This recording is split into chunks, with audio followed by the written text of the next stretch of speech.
Yo, what's up, YouTube? This is Ben at That Cologne Guy coming at you with another review and a reboot of my channel. It's been a while since I posted, and I've decided to mix things up a little bit with my channel and do away with a lot of the editing and music and photos at the beginning, and actually just dive right in. Do more reviews, less editing, and I hope you like the format. Let me know.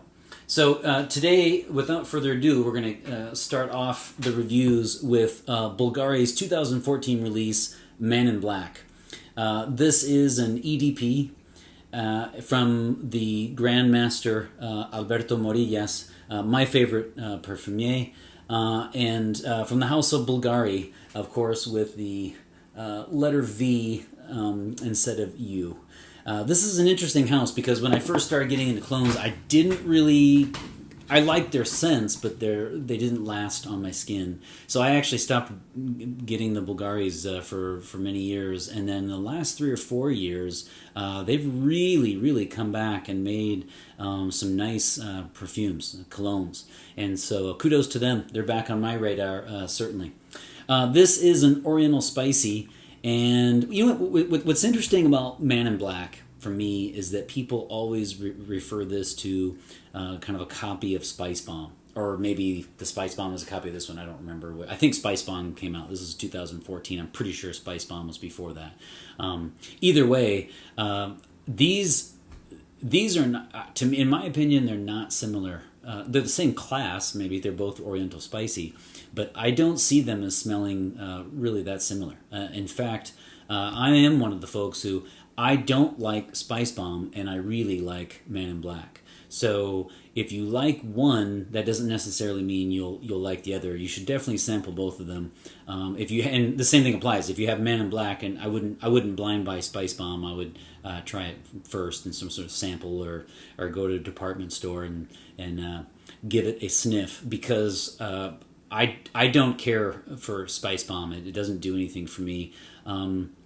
Whereas this one is very well done. There are many notes, but I think the notes that I pick up out of this are leather, rum, tobacco, a little bit of iris, and a little bit of tuberose. But whatever you do, when I say iris and tuberose, don't think that this is, if you believe in gender distinctions and marketing towards gender and all that, this is not marketed as a unisex or a feminine smelling fragrance. This is clearly directed toward the masculine nighttime crowd, however you want to define that. Of course it doesn't. Of course a woman could pull this off. I just mean in terms of Bvlgari's marketing, they're going for the masculine night out.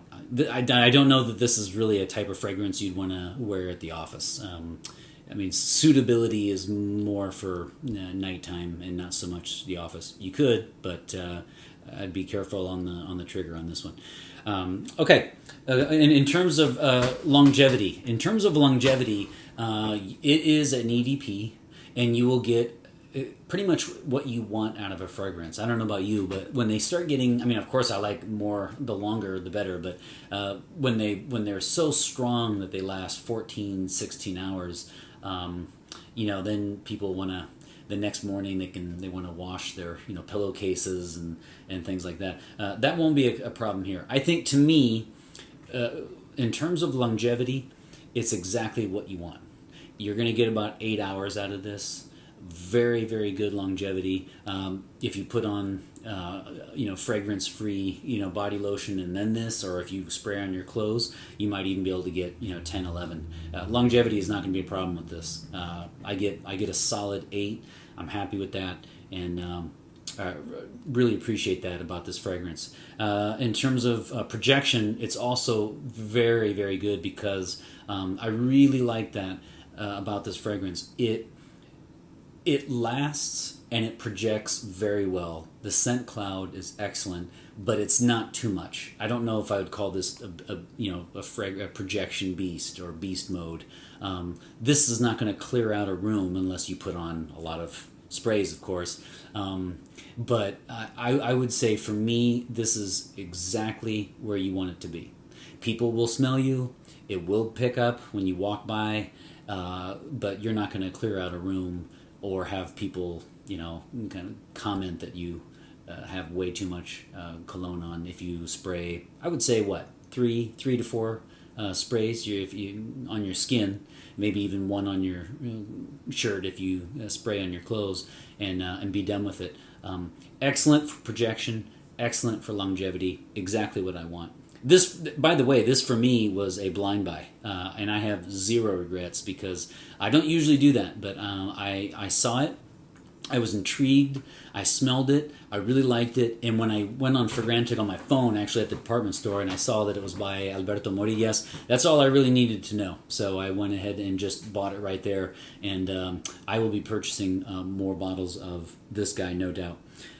In terms of suitability, like I said, anyone can wear anything to an office, especially if you don't project too much. But what I would say is I'd be careful with wearing this to the office if you were in a small room with meetings all day, that kind of thing. This is clearly towards the leather, booze, iris. It's an Oriental spicy, so it's more of a nighttime scent. Clearly, clubbing, a nice dinner out, whatever, what have you. Definitely a nighttime fragrance overall. Age group, same thing applies. Same thing with age and gender. I mean, we can always say anything is for anybody if you like it. If you like it, wear it. But I think this is more of a, shall we say, 25 and up crowd.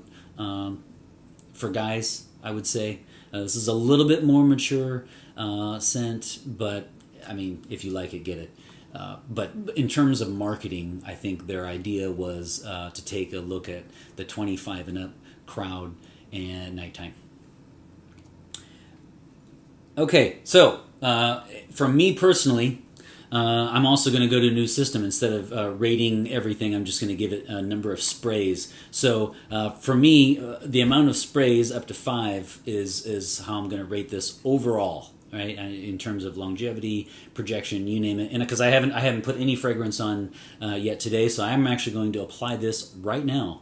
In fact, and so this is clearly a 5 out of 5 spray fragrance.